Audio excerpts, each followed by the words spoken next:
Hello my dear students, myself Gaurav Mishra. और आज बच्चों मैं आपके सामने एक नया चैप्टर लेकर आ गया हूँ। बेहतरीन चैप्टर और बहुत इंपॉर्टेंट चैप्टर है आज का हमारा चैप्टर है अल्टरनेटिंग करंट। तो बच्चों अल्टरनेटिंग करंट आज से स्टार्ट होती है। अल्टरनेटिंग करंट कौन सी होती है बच्चों?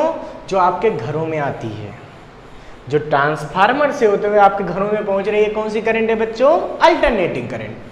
बेसिकली आपको पता है कि दो तरीके की करंट होती है। एक तो होती है डायरेक्ट करंट। अभी तक इसके बारे में आपसे बहुत सारा हमने डिस्कशन कर रखा है। और एक होती है अल्टरनेटिंग करंट। ठीक है बच्चों, डायरेक्ट करंट और अल्टरनेटिंग करंट। डायरेक्ट करंट कौन सी है? अरे भाई, जब हम किसी सेल से किसी रेजिस्टेंस को जोड़ देते थे तो इसमें फ्लो होने वाली करंट कौन सी थी? ये डायरेक्ट करंट थी। इसमें हम डायरेक्शन बनाते थे। ठीक है, मींस डायरेक्ट करंट की डेफिनेशन ये होती है the current which is unidirectional. ये कैसी होती है बच्चों? यूनिडायरेक्शनल। इसका मतलब ये हुआ कि अगर इसका टाइम के साथ हम ग्राफ बनाएं तो या तो ये करंट ऐसे बनेगी, ठीक है, या ये करंट हम ऐसे खींच सकते हैं।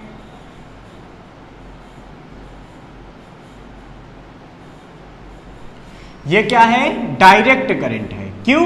क्योंकि देखिए पॉजिटिव में ही है, कम ज्यादा हो रही, बट पॉजिटिव एक्सिस में इसकी डायरेक्शन चेंज नहीं हो रही। ये नहीं हो रहा कि कभी इधर जाए करंट फिर इधर जाए, ऐसा नहीं हो रहा। एक ही डायरेक्शन में, इसी डायरेक्शन में मान लीजिए है तो वो कम ज्यादा हो सकती है बट डायरेक्शन चेंज नहीं होगी। Unidirectional current.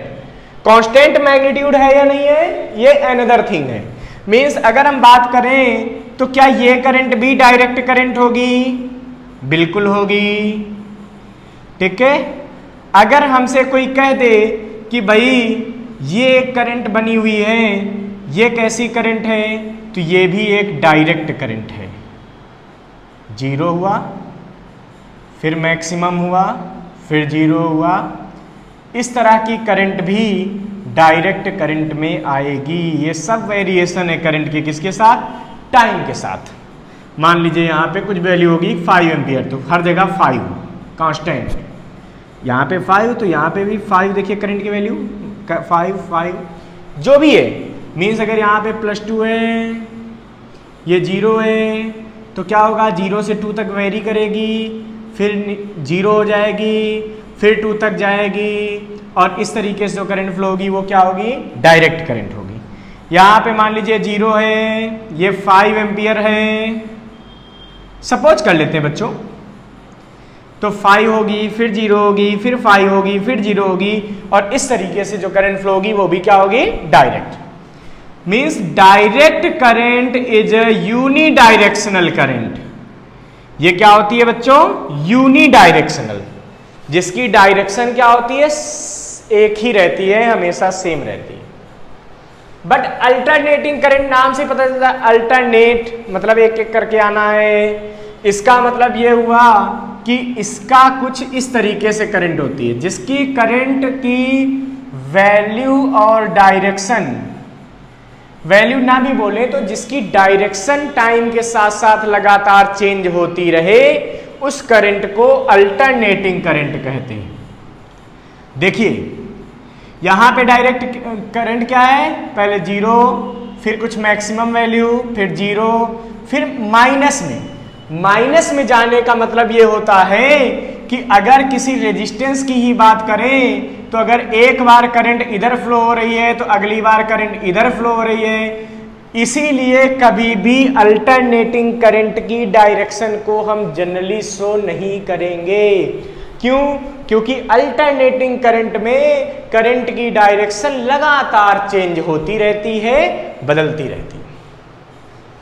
इसका मतलब हुआ कि अगर एक जनरल डेफिनेशन से मैं बात करूं तो direct current is a unidirectional current, while alternating current, in alternating current the direction of current changed regularly.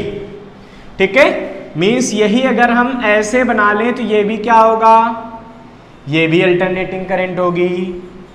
ठीक है, थोड़ा सा डायग्राम में सतर्कता, जितना ऊपर, अगर ऊपर +2 गया है तो नीचे भी कितना जाएगा बच्चों, -2, फिर ये +2, फिर ये -2 और इस तरीके से ये चलता रहेगा।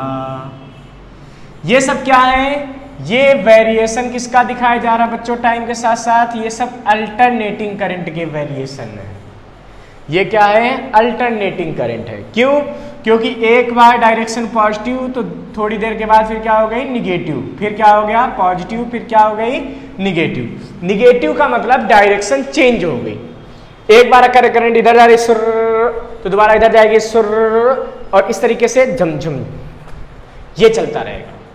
मतलब करंट की वैल्यू कम ज्यादा इधर उधर इधर उधर इधर उधर होता रहेगा।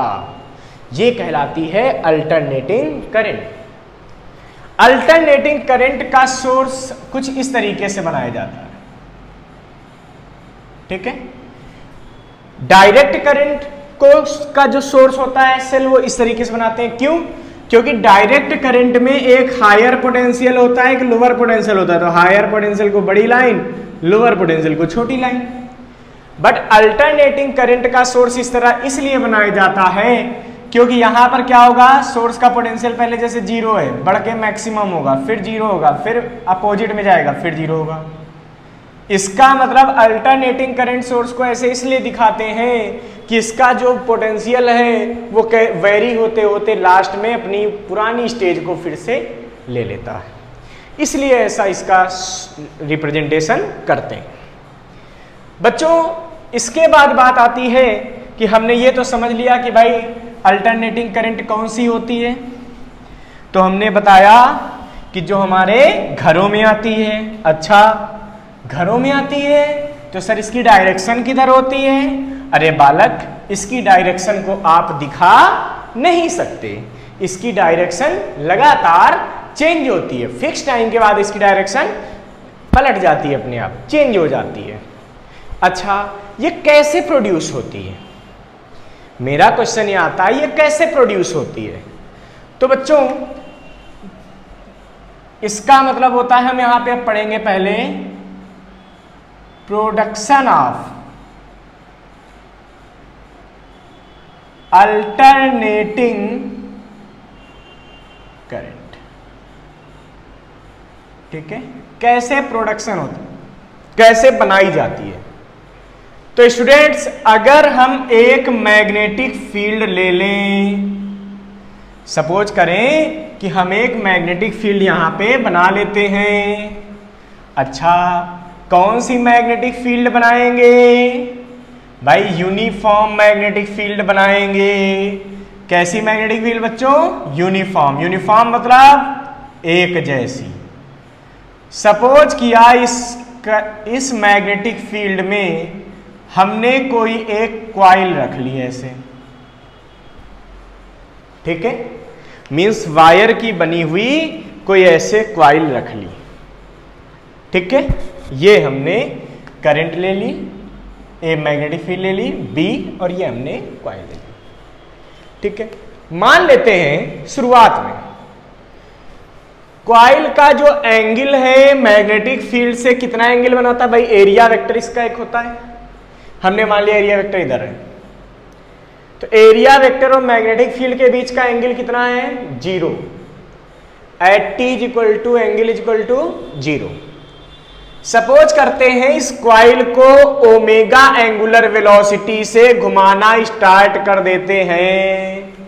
ध्यान दीजिएगा, अभी तो एरिया वेक्टर इधर है, जब आप रोटेट करना शुरू करेंगे तो क्या एरिया वेक्टर की डायरेक्शन बदलने लगेगी? हाँ, बदलेगी।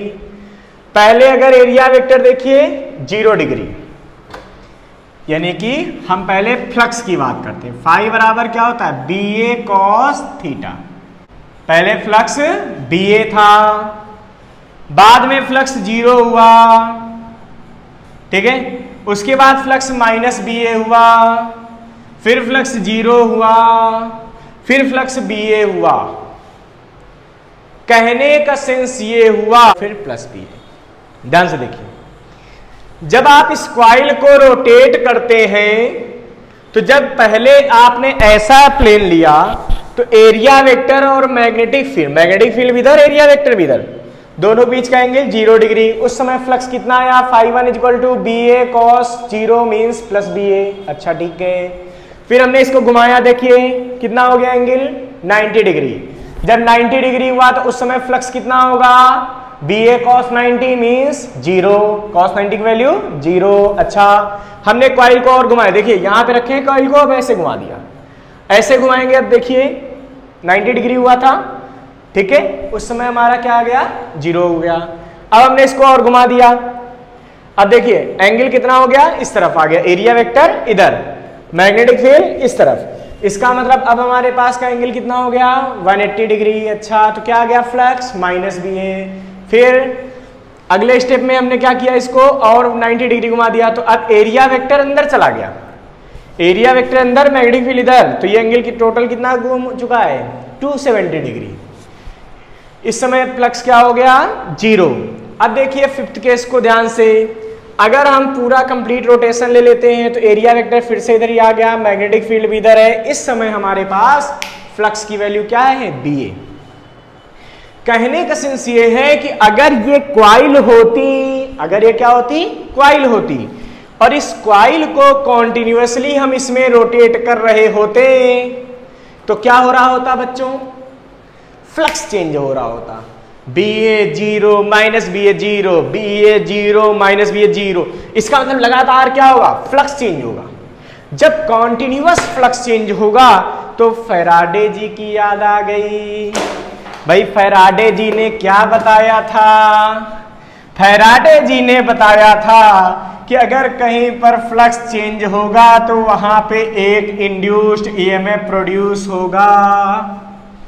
अच्छा, बात यह है कि जब हम किसी मैग्नेटिक फील्ड में, कौन से मैग्नेटिक, यूनिफॉर्म मैग्नेटिक फील्ड में किसी क्वाइल को रख के एक रोटेशन दे देते हैं, क्या करते हैं बच्चों, रोटेशन दे देते हैं, तो इस क्वाइल में लगातार फ्लक्स चेंज होता है, कॉन्टिन्यूअसली फ्लक्स चेंज होता है रोटेशन से, और उस फ्लक्स की वजह से एक EMF प्रोड्यूस होता है, और उसी EMF की वजह से करंट प्रोड्यूस होती है। इसको हम लोग बोलते हैं अल्टरनेटिंग करंट। क्यों, क्योंकि उस करंट की डायरेक्शन जो इसके रोटेशन से प्रोड्यूस होती है, उस करंट की डायरेक्शन लगातार बदलती रहती है। अब बच्चों हम यहाँ पे ये प्रूव करेंगे कि इस करंट की डायरेक्शन लगातार क्या होगी, चेंज होगी, इसीलिए हम कर रहे हैं प्रोडक्शन ऑफ अल्टरनेटिंग करंट। हम मान लेते हैं इस कॉइल को मैंने T टाइम में, अब वो इंड्यूस्ड EMF कितना होगा फैराडे जी के हिसाब से, माइनस का n d∅ अपॉन dt, जहां पर n क्या होंगे, number of turns in the coil, phi is the value of flux. Okay बच्चों, अब हम क्या करेंगे बच्चों, सपोज कर लेते हैं कि T टाइम में, सपोज किया पहले कि the coil is rotating with angular velocity omega, suppose that the coil is rotating with uniform angular velocity omega, then after time t what is angle of rotation, angular displacement क्या हो जाएगा, after time t,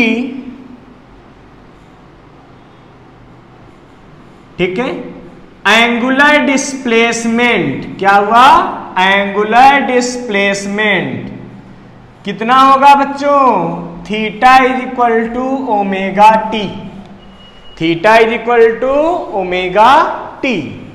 अच्छा, so flux at this instant कब निकालने बच्चों, यही time t पर flux कितना होगा, उस समय flux phi is equal to कितना होगा, BA cos theta, means phi is equal to BA cos omega t। This is the value of flux. Students, now we have to calculate the value of EMF, ठीक है, तो induced EMF. Induced EMF कितना आएगा? Induced EMF की value आएगी E is equal to minus N d phi upon d T.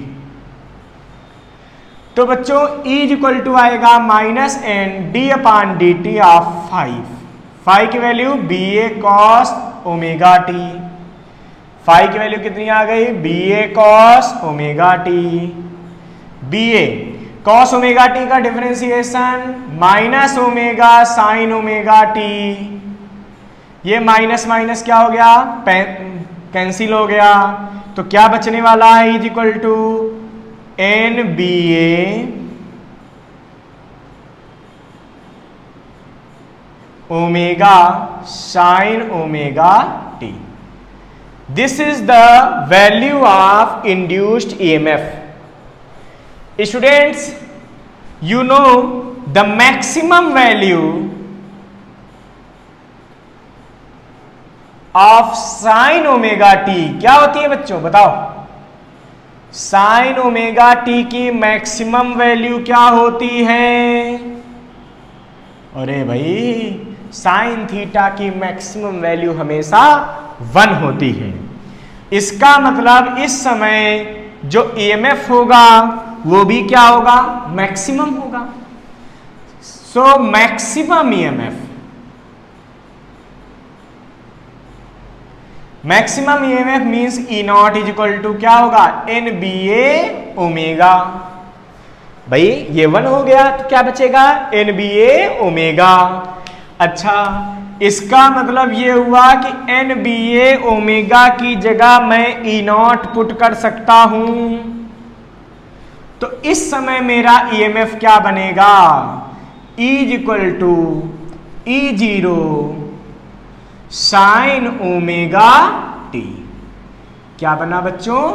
E is equal to E not sine omega t, जहां पर E not को peak value of induced EMF बोलते हैं। इसको क्या बोलते हैं बच्चों? Peak value of induced EMF. और क्या ये इंड्यूस्ड ईएमएफ के टाइम के साथ साथ वेरी कर रहा? हाँ, वेरी कर रहा। So this EMF is also called alternating voltage. इसी को हम लोग क्या बोलते हैं? Alternating voltage. तो अल्टरनेटिंग वोल्टेज की डेफिनेशन यहां से आ गई। क्या?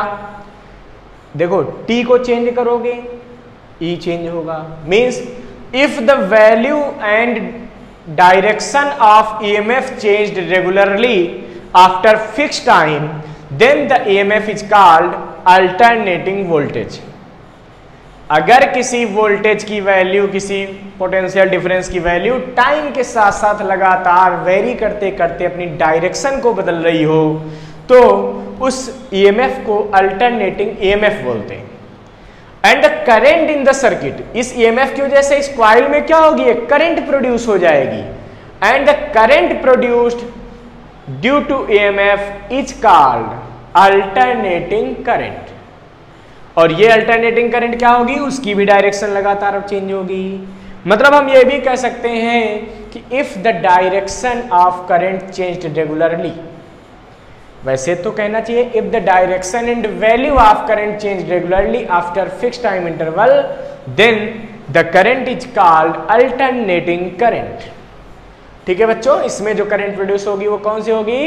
Alternating current. उसकी डायरेक्शन किधर होगी? अगर हाफ साइकिल में इधर होगी तो अगली हाफ साइकिल में चेंज हो जाएगी, अपने आप इधर हो जाएगी। इसका मतलब हुआ कि इस कॉइल में करंट की डायरेक्शन लगातार चेंज होगी, इसीलिए हम डायरेक्शन को बनाते नहीं। कई बच्चों को यह लगता है कि अच्छा ये अल्टरनेटिंग जो है वोल्टेज है, इस बात को प्रूव कीजिए। तो आइए प्रूव कर देते हैं। बच्चों, आपने देखा कि ईएमएफ का फार्मूला कितना आया। बच्चों, यहां से मैंने एक चीज देख ली कि अगर किसी यूनिफॉर्म मैग्नेटिक फील्ड में किसी कॉइल को रोटेट करते हैं तो उस कॉइल के एंड्स पे एक इंड्यूस्ड ईएमएफ प्रोड्यूस हो जाता है। और वो ईएमएफ कितना हो जाता है? E0 sine omega T. अब बच्चों अगर मैं इस कॉइल का कनेक्शन, ठीक है, एक बाहर सर्किट से कर दूं तो यही ईएमएफ एक्सटर्नल सर्किट को एक पोटेंशियल डिफरेंस अप्लाई कर देगा, मींस एक वोल्टेज प्रोवाइड कर देगा। तो इस ईएमएफ की वजह से जो वोल्टेज प्रोड्यूस हुआ, किसी कॉइल में स्टेब्लिश हुआ, उस वोल्टेज को हम लोग कहते हैं अल्टरनेटिंग वोल्टेज। इस कॉइल में जो ईएमएफ प्रोड्यूस होगा उसका फार्मूला क्या आ गया, E0 साइन ओमेगा टी। ये ईएमएफ है, हमको ये शो करना है कि अल्टरनेटिंग वोल्टेज। वैसे तो मैं डेफिनेशन बता चुका हूं, बट यहां पे हम इसको शो करते हैं। तो हम क्या दिखाएंगे कि फिक्स टाइम के बाद इसकी डायरेक्शन बदल जाएगी। कैसे दिखाएंगे बच्चों, ठीक है। तो फर्स्ट केस लेते हैं, if t is equal to 0। बच्चों पहले तो इस इक्वेशन को आप थोड़ा सा चेंज करके लिख दीजिए। तो आपको पता है ना, ओमेगा का फार्मूला होता है 2 पाई अपान टी, जहां पर ये टी क्या होता है, ये होता है टाइम पीरियड। किस चीज का टाइम पीरियड होगा, time period of the coil. किसका टाइम पीरियड होगा, time period of the coil. Time period of the coil का मतलब कि एक चक्कर पूरा करने में, एक राउंड, जैसे यहां शुरू हुआ, घूमते घूमते वहीं वापस, तो एक राउंड कंप्लीट करने में कितना टाइम लगता है उसको क्या बोलते हैं, टाइम पीरियड। मींस देखो यहां से चलते चलते चलते चलते वहीं वापस, इस प्रोसेस में कितना टाइम लगा उसको हम लोग बोलते हैं टाइम पीरियड। तो टाइम पीरियड ऑफ कॉइल क्या है, the time taken to complete one revolution of the coil is called time period. Students अच्छा ठीक है, अब देखिए ओमेगा हो गया।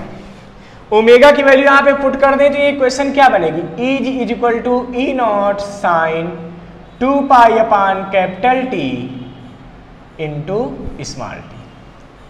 अब बच्चों क्या होगा कि हम जैसे जैसे इसको रोटेट करेंगे, देखो यहां था, हम तो यूनिफॉर्म एंगुलर वेलोसिटी ले रहे हैं, इसका मतलब t/4 टाइम यहां तक आने में लगेगा, फिर t/4 यहां तक जाने में लगेगा, फिर t/4 इधर लगेगा, फिर t/4 इधर, टोटल टाइम कितना लग गया t। बच्चों पहले हम क्या करते हैं, t बराबर 0 पे चेक करते हैं ईएमएफ कितना होगा।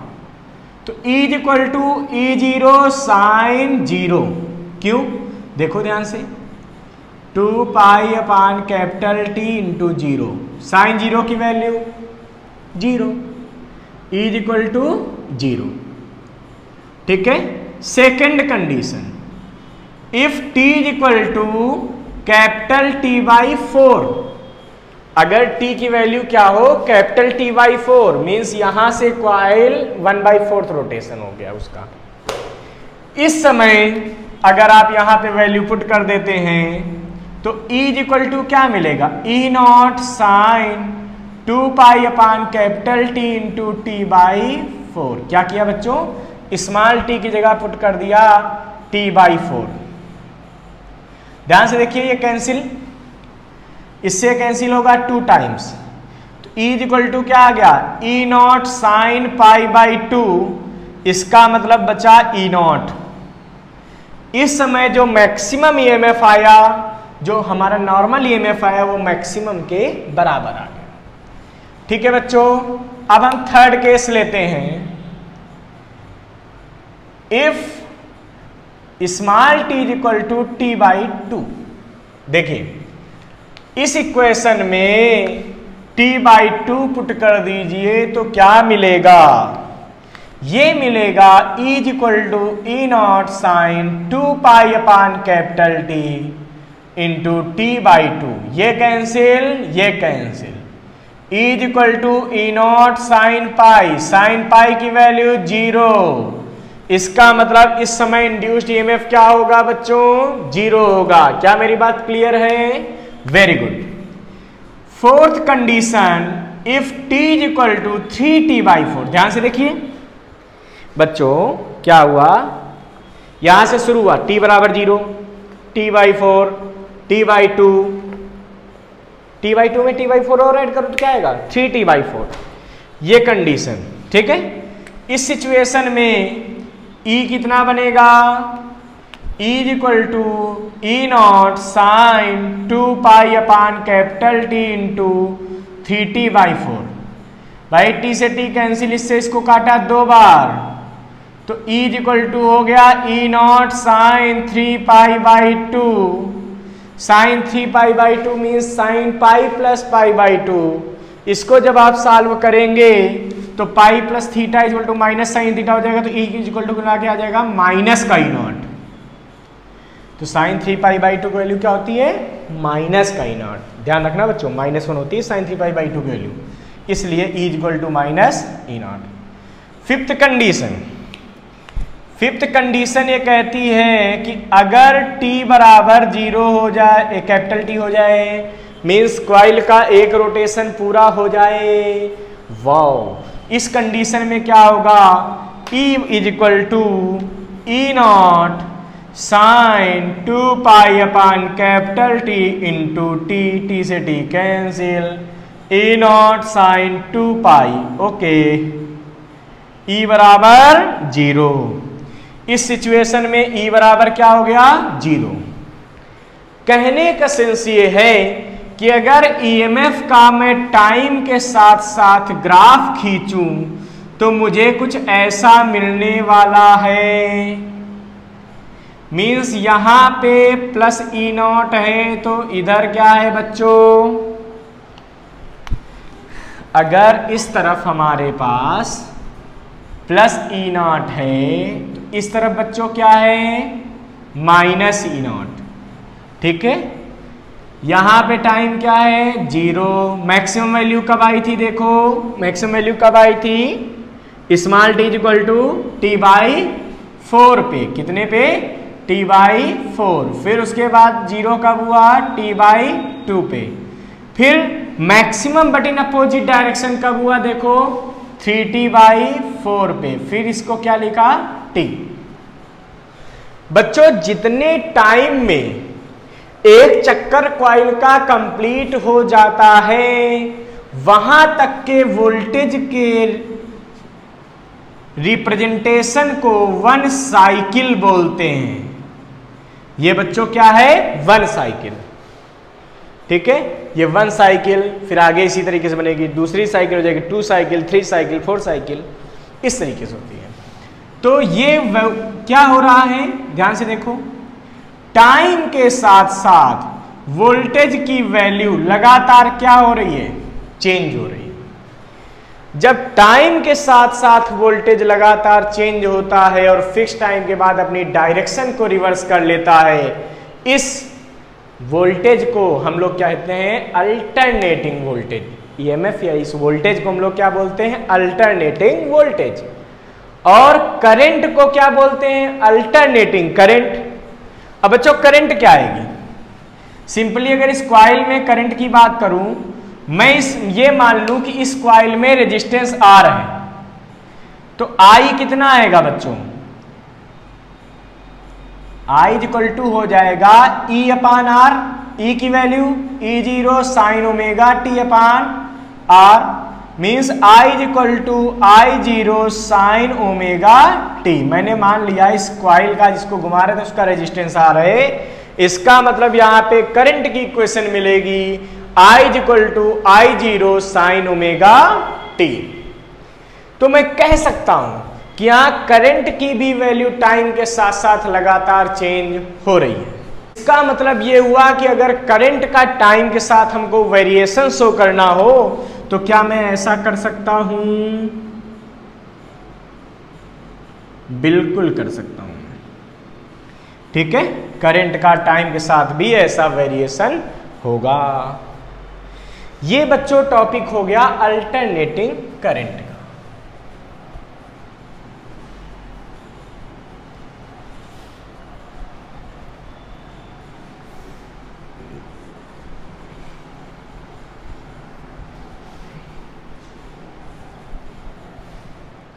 मतलब बच्चों अगर मैं बात करूं तो मैंने ये देख लिया कि अल्टरनेटिंग वोल्टेज क्या होता है, V equal to V not sine omega T. Alternating current क्या होती है, I equal to I not sine omega T. मैंने अभी आपको समझाया कि अल्टरनेटिंग वोल्टेज कैसे प्रोड्यूस होता है। तो मैंने बताया कि अगर किसी कॉइल को मैग्नेटिक फील्ड में रोटेट करवा देते हैं तो उस कॉइल में एक इंड्यूस्ड ईएमएफ जनरेट होता है। अगर उस कॉइल का कनेक्शन एक एक्सटर्नल सर्किट से कर देते हैं तो यही इंड्यूस्ड ईएमएफ एक्सटर्नल सर्किट को एक वोल्टेज प्रोवाइड कर देता है, वो वोल्टेज कहलाता है अल्टरनेटिंग वोल्टेज। अगर इस अल्टरनेटिंग वोल्टेज का टाइम के साथ वेरिएशन देखें तो कुछ इस तरीके से ये रिप्रेजेंट हो जाता है। अगर इस अल्टरनेटिंग करंट का टाइम के साथ वेरिएशन देखें तो कुछ इस तरीके से वेरिएशन दिखता है। यहां पर I नॉट को पीक वैल्यू ऑफ करंट और V नॉट को पीक वैल्यू ऑफ वोल्टेज कहते हैं।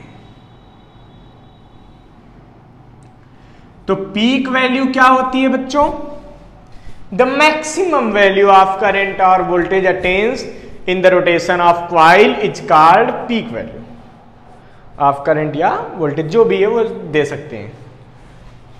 अब इसमें पूछा जाता है बच्चों टाइम पीरियड क्या है। तो आपको पता है ना, the time taken to complete one revolution, जब किसी मैग्नेटिक फील्ड में किसी कॉइल को एक कंप्लीट रिवोल्यूशन देने के लिए जितना टाइम लगता है, जितने टाइम में एक कंप्लीट चक्कर घूम जाती है, मीन्स हमने बताया था ना अगर यहां से घूमना शुरू हुआ तो ये घूमते घूमते अपनी जगह वापस आ जाए, तो इसको हम लोग बोलते हैं टाइम पीरियड। मीन्स यहां से जीरो से, हम ये भी कह सकते हैं वो टाइम जिसमें वोल्टेज जीरो से मैक्सिमम, फिर मैक्सिमम से जीरो, फिर जीरो से मैक्सिमम इन अपोजिट डायरेक्शन और फिर मैक्सिमम से जीरो। ठीक है, हो जाता है। इस टाइम को हम लोग बोलते हैं टाइम पीरियड। मतलब एक टाइम पीरियड में एक साइकिल कंप्लीट होती है। ठीक है, अच्छा अब आती है बात फ्रीक्वेंसी क्या है। तो मैग्नेटिक फील्ड में कॉइल को एक सेकंड में जितने राउंड घुमा देते हैं, जितने चक्कर घुमा देते हैं, उस number of revolution, number of rotation is called frequency. इसका मतलब अगर इसको मैं एक सेकंड में 20 टाइम्स घुमा दूं, सपोज करो, ठीक है, तो यहां पे जो फ्रीक्वेंसी होगी वो क्या होगी, 20 हो जाएगी। बच्चों सोचने वाली बात है, अगर आप वोल्टेज का वेरिएशन बना रहे हो टाइम के साथ तो एक बार घूमने में ये बनता है एक साइकिल, तो दो बार घूमने में कैसा बनेगा, 2 साइकिल, 3 बार घूमने में क्या बनेगा, 3 साइकिल। इसका मतलब जितने फ्रीक्वेंसी होगी, अगर एक सेकंड वोल्टेज का ग्राफ बनाना हो तो क्या उतने साइकिल बनेंगे। इसका मतलब अगर मैं कहूं कि इसकी 3 फ्रीक्वेंसी है तो क्या ये ग्राफ बनेगा, इसमें आपके 3 साइकिल आ जाएंगे, 1 2 एंड 3। बच्चों सबसे बड़ी बात यह है कि एक साइकिल में 2 बार वोल्टेज में 0 होता है, फिर अगले में 2 बार, फिर अगले में 2 बार, इस तरीके से चलता है। तो हर साइकिल में 2 बार वोल्टेज 0 होता है। इसका मतलब जो भी फ्रीक्वेंसी होगी उससे डबल टाइम्स वोल्टेज 0 होगा एक सेकंड में। ठीक है, जैसे हमारे घरों में जो इलेक्ट्रिसिटी आती है जनरली हम बोलते हैं कि वो 220 वोल्ट और 50 हर्ट्ज की आती है। 50 हर्ट्ज का मतलब इसकी फ्रीक्वेंसी 50 है, हर्ट्ज तो यूनिट है। अब जब 50 हर्ट्ज, इसका मतलब समझ रहे हो कि 1 सेकंड में ये कॉइल अगर 50 बार रोटेट करे तो जो अल्टरनेटिंग करंट प्रोड्यूस होगी वो हमारे घरों में आती है। अच्छा, वोल्टेज 220 क्यों लिखते हैं? ये VRMS वैल्यू होती है, अभी आगे इस पर हम चर्चा करेंगे। तो बच्चों अभी हम 50 हर्ट्ज पे फोकस करते हैं। तो हमने आपको समझाया अगर किसी चीज की फ्रीक्वेंसी 3 हर्ट्ज है तो उसमें कितनी बार करंट जीरो मिलती है? 3 × 6 टाइम्स, मींस डबल टाइम्स। तो अगर 50 हर्ट्ज की फ्रीक्वेंसी हमारे घरों में आती है, इसका मतलब हमारे घरों में जो इलेक्ट्रिसिटी आ रही है, ये कितनी बार इसका वोल्टेज जीरो हो रहा है 1 सेकंड में? 50 हर्ट्ज है और एक साइकिल में 2 बार जीरो मिलता है, तो 50 में कितना मिलेगा? अरे सर 50 में 100 बार जीरो मिलेगा। अच्छा, इसका मतलब हमारे घरों में जो इलेक्ट्रिसिटी आती है ये 100 टाइम्स इसमें वोल्टेज जीरो होता है। तो बच्चों अगर मैं नॉर्मल एक बल्ब लगा लूं तो उस बल्ब में हमेशा याद रखो कि 100 टाइम्स पोटेंशियल जीरो होगा और 100 टाइम्स पोटेंशियल मैक्सिमम होगा। इसका मतलब जो नॉर्मल बल्ब होता है वो 1 सेकंड में 100 बार जलता है और 100 बार बुझता है, बट आपको दिखाई नहीं देते, आपको महसूस नहीं होता कि ये बल्ब 100 बार जल रहा है, 100 बार बुझ रहा है ना। क्यों नहीं दिखता? क्योंकि वो फ्रीक्वेंसी हमारी आइज को महसूस ही नहीं होती। हमारी आइज जब तक जीरो करना चाहती है लाइट को तब तक वो फिर जल जाता है। इसका मतलब हमको कंटिन्यूअस वो जलता हुआ दिखाई देता है। स्टूडेंट्स, ये अल्टरनेटिंग वोल्टेज का इंट्रोडक्शन हो गया। नेक्स्ट क्लास में हम लोग एवरेज करंट, आपका RMS वैल्यू, ये सब हम पढ़ने वाले हैं। और अगर आपको मेरा ये चैनल अच्छा लग रहा है तो आप इसको लाइक और सब्सक्राइब करते रहिए।